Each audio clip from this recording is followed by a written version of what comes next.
Allah Akbar, Allah Akbar. Ya Allah. Kawan. Wujud kau.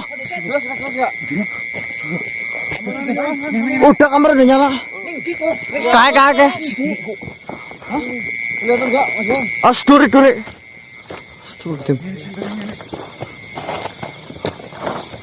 Tuh, itu bukan naru, Bang. Hah? Tuh, itu bukan naru. Diko. Hah? Ih, astagfirullah. Kelihatan, Bang? Enggak nampak ya. Nampak tapi hitam sih ya, sus. Ini bagaimana, Mas?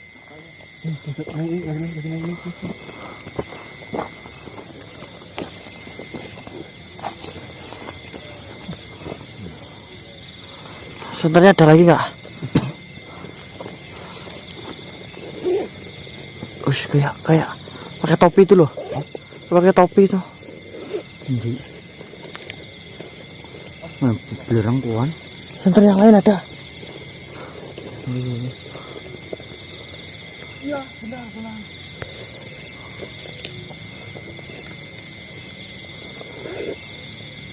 Alhamdulillah.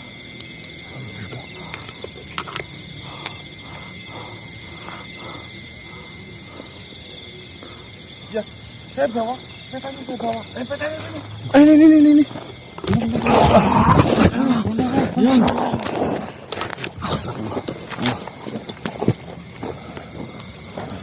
Bol.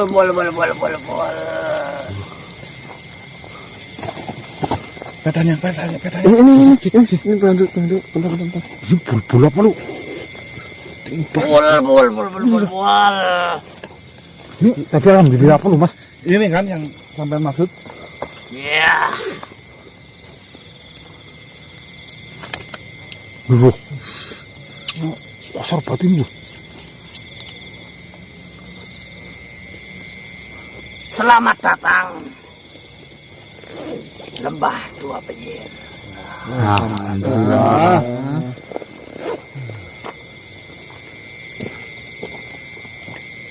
Apakah yang membaca ini masih menggunakan suara-suara? Masih. Alhamdulillah. Bul.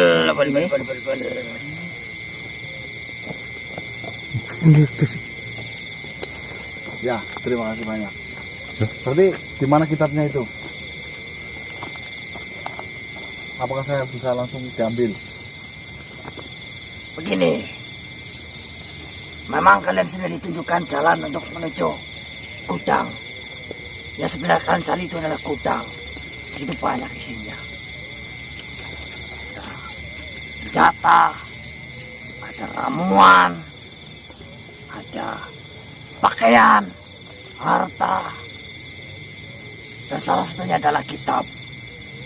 Karambol ada. Ngamun, bocor. Ini serba ada sih. Banyak sekali keperluan di kerajaan. Semua ditumpuk di situ. Sayang sekali jika dirimu hanya mencari kitab. Karena saya baru pertama kali melihat. Bul. Hah? Lihat bul? Ada makhluk sejenis manusia.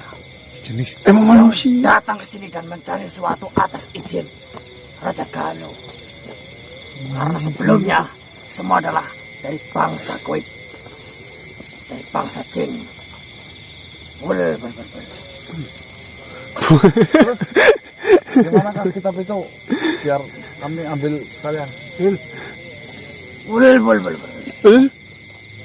Ini apa tujuan kalian?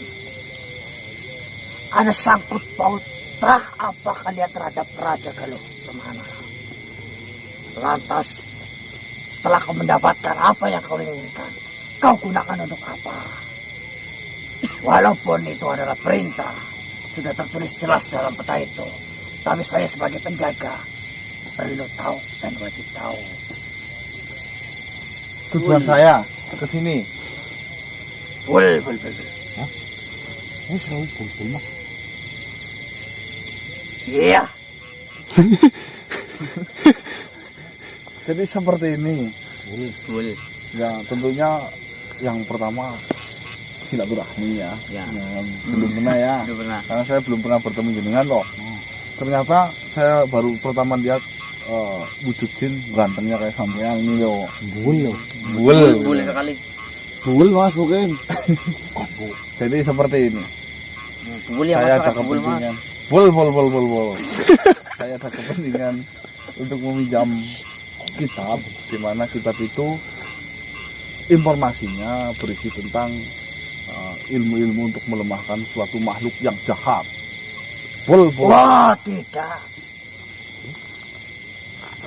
Tidak tahu maksud saya. Bol. Nah, harapan saya datang ke sini, saya bisa mempelajari kitab itu. Saya bukan mengambil ya, saya hanya meminjam. Terserah. Urusannya mau mengambil atau apa. Kalau kalian sudah mendapatkan izin, tentunya saya akan menunjukkan. Ya, itu. Bukan itu. Ya, Bul. gimana nanti setelah saya bisa meminjam kitab itu, saya bisa mengalahkan kejahatan dan saya bisa menyelamatkan saudara-saudara saya. Mengalahkan kejahatan. Bul. Bul.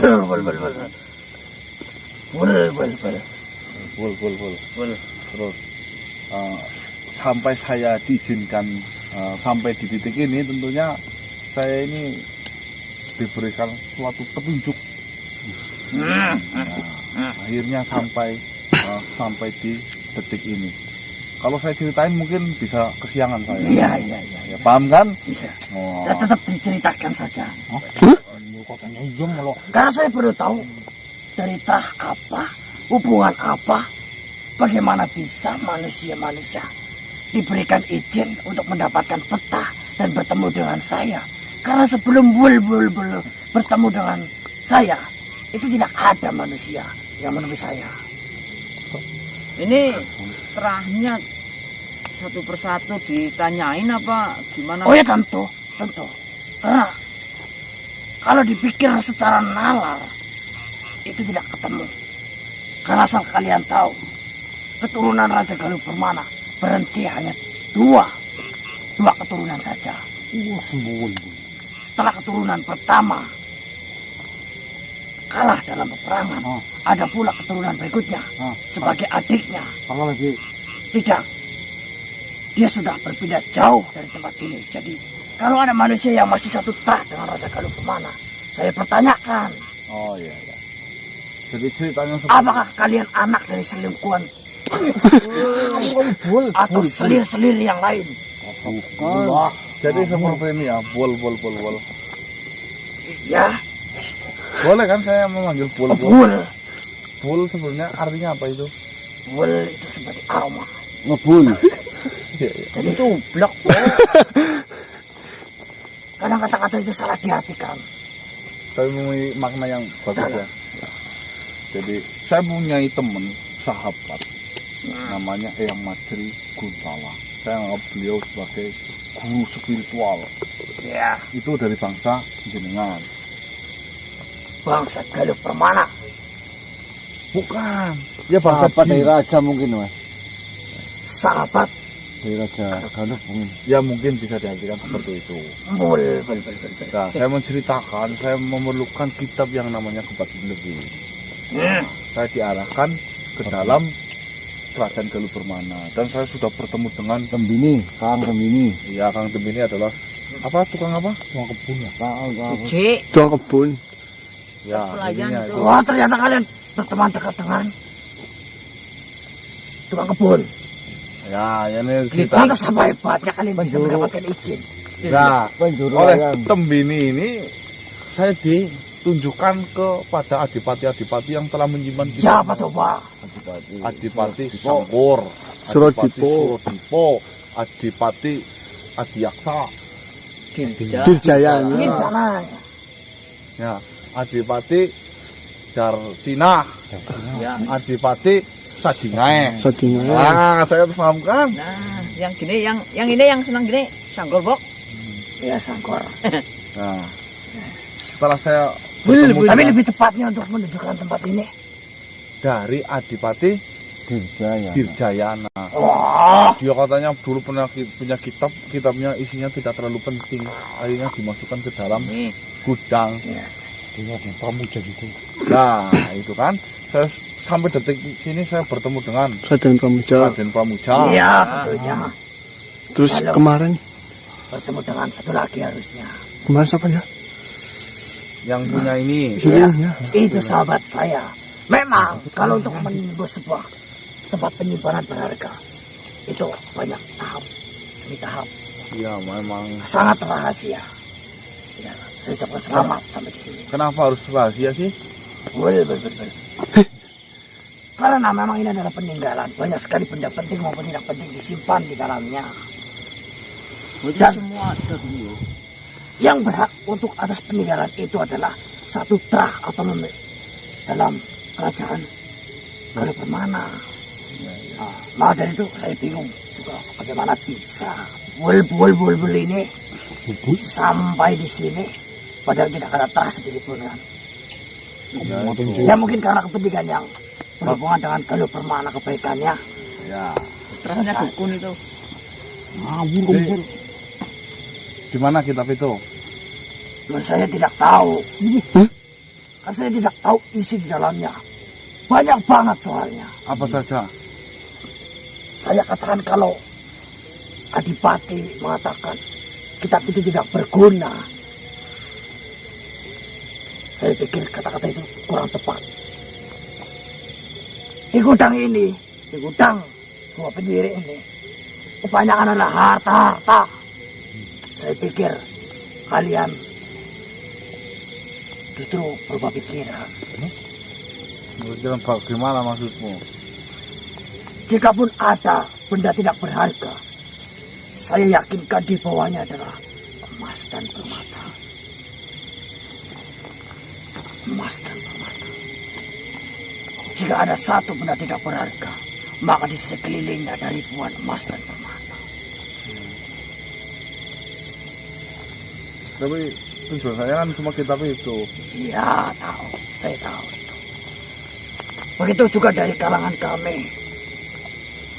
Para pahlawan-pahlawan dari kerajaan Galuh Permana. Mereka pun diberikan hadiah atas perjuangan mereka. Dan mereka dipasrahkan untuk mengambil hadiah itu. Di peraturan yang dikatakan, dia hanya boleh mengambil satu teko.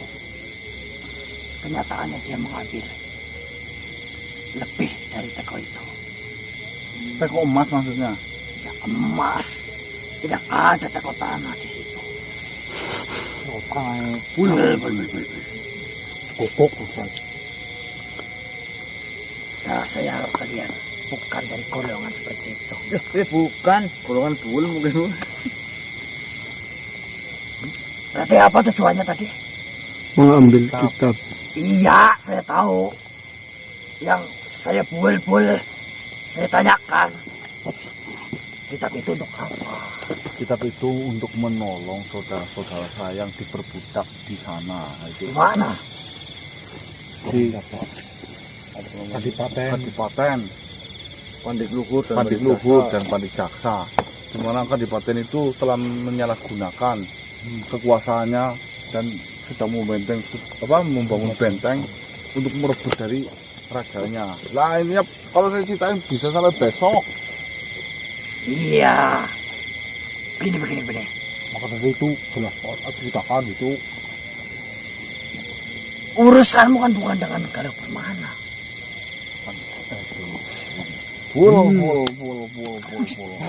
Bul ini mas. Memang urusan saya tidak ada dengan Galuh Permana, akan tetapi lewat Galuh Permana perantaranya yang mempunyai kitab Kupat Beleweng tersebut, mungkin saja saya bisa mengalahkan mereka dengan cara kitab yang telah disita oleh Galuh Permana itu. Oh, iya saya lupa itu. Disita. Ya kan? Iya memang. Kamu dulu bukannya pernah menyita kitab-kitab? Tidak hanya kitab sebenarnya. Banyak sekali seperti senjata-senjata dengan sihir hitam. Semua dibersihkan dan dikumpulkan. Ya salah satunya di gudang ini. Gudang dua penyihir. Dua penyihir. Sejarah bisa dinamai gudang dua penyihir apa? Karena di dalam gudang itu terdapat benda-benda yang mengandung sihir hitam. Oh, Ada kitab, senjata, pakaian, Centong. bahkan ramuan-ramuan sihir. Semua itu yang mengandung sihir ditaruh di dalam gudang ini. Dan kemudian berhubung gudang itu ditempatkan di lembah, maka dikatakan menjadi lembah dua penyihir. lah dua artinya apa itu? Karena tidak hanya satu gudangnya, Oh, ada dua. ada dua. Cabang gitu ya, cabang apa? Ada dua bagian. Jikalau kau sampai di sana, kau hanya tinggal mencari saja. Dan ada pula dua penjaga. Sampean. Benar-benar saudara saya. Lagi. Apakah di sana ada sapu lidi yang bisa buat terbang? Banyak sekali. Ya walaupun itu adalah alat kebersihan, tapi yang namanya sihir itu bisa ditaruh dimanapun. Bahkan sekalian kotoran yang muncul dari hidungmu pun bisa ditaruh sihir di dalamnya. Upil. Makna dari sihir tersebut menurut jenengan apa itu? Sihir, setahu saya, Iya. kan saya hanya penjaga, itu adalah sebuah ucapan lembut Ucapan lembut. yang dikatakan mungkin berulang-ulang atau dengan jumlah tertentu, Ya. dan itu bisa memanggil sebuah kekuatan. Kekuatan itu bisa berasal dari manapun. Makhluk berilmu tinggi, sang pencipta, ataupun kekuatan alam di sekitarnya. Bisa menguasai suatu benda seperti itu. Iya. Dengan ucapan-ucapan yang lembut itu, mengumpulkan kekuatan yang besar untuk melakukan sesuatu. Itu sihir namanya. Sihir. Apakah sihir itu bisa digunakan dalam hal kebaikan? Oh ya bisa. Maka dikatakan ada sihir baik dan sihir buruk. Nah kau pikir doa itu apa? Doa itu ya doa mau. Jika dikatakan dalam bahasa yang lebih luas, maka doa pun termasuk dari sihir. Karena ucapannya lembut dan memanggil sebuah kekuatan. Hanya saja doa lebih merujuk kepada Tuhan. Tuhan. Dan kadang karena berjalannya waktu, maka kata sihir akan menyempit maknanya menjadi sebuah kalimat yang mengartikan kekuatan kegelapan. Jahat. Padahal dalam bahasa umum, sihir itu banyak jenisnya. Sihir kolbu mutasyari mungkin. Sihir yang tidak baik. Dan sihir syarif, sihir yang baik. Bul. Temanmu tahu kenapa kau bertanya kepadaku? Teman saya kan lebih Iya, pakar loh. paham.